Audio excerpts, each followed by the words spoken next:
आइए आज हम विसर्ग संधि को समझने का प्रयत्न करते हैं।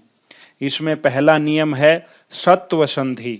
सत्व संधि में विसर्ग श में बदल जाता है।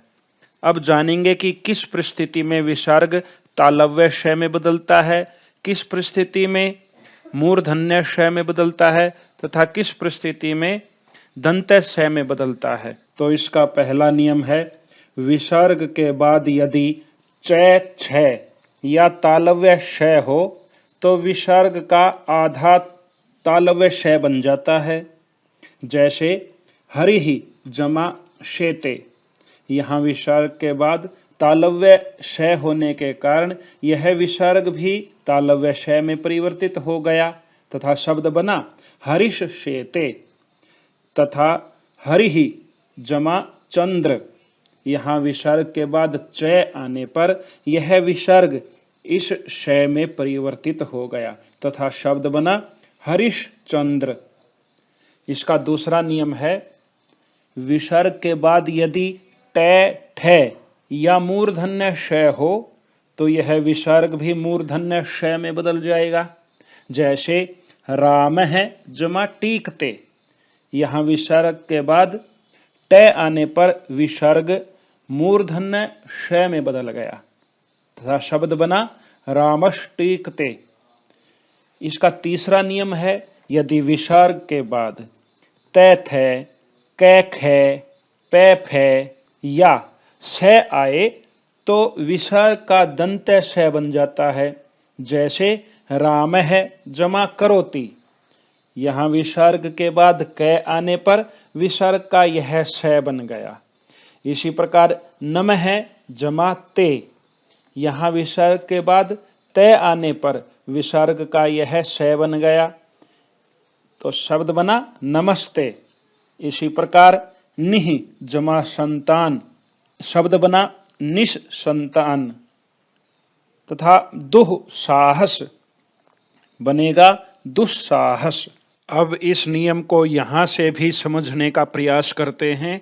यदि विसर्ग के बाद च छ या तालव्य श हो तो विसर्ग का भी तालव्य श बन जाता है। यदि विसर्ग के बाद ट ठ या मूर्धन्य श हो तो विसर्ग का भी मूर्धन्य श बन जाता है।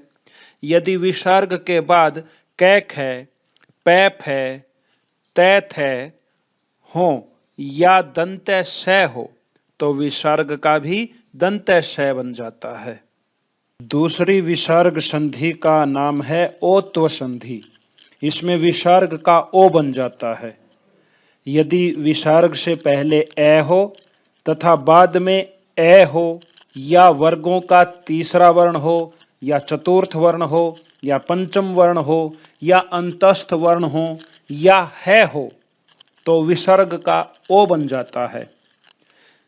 जैसे अधः जमा गति, यहाँ विसर्ग से पहले ए माना जाएगा क्योंकि ध में कोई भी मात्रा नहीं है तो यहाँ ए के बाद विसर्ग है।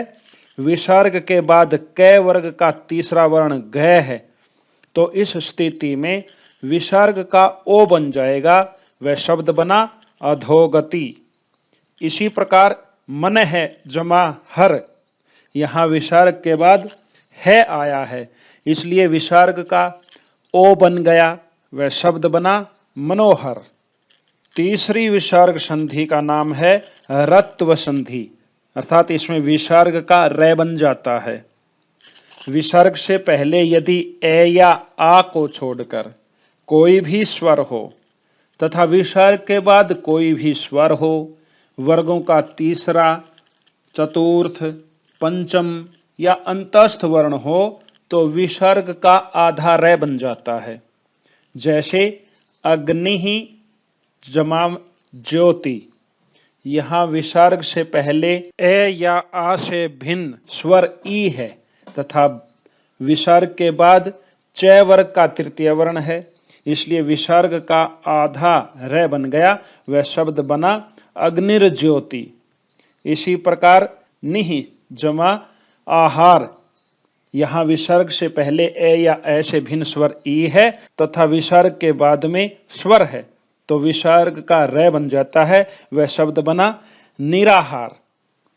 इसी प्रकार निह जमा आकार निराकार बन जाता है। इसी प्रकार निह जमा धन निर्धन बन जाता है। चतुर्थ विसर्ग संधि का नाम है विसर्ग लोप संधि। इसमें विसर्ग का लोप अर्थात विसर्ग गायब हो जाता है।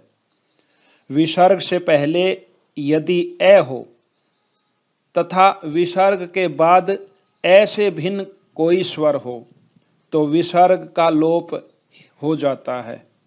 जैसे अतः जमा में एव, यहाँ पर विसर्ग से पहले ए है तथा बाद में ए से भिन्न स्वर है, इसलिए यह विसर्ग समाप्त हो गया, तो शब्द बना अतएव। धन्यवाद। ये थी मुख्य विसर्ग संधि।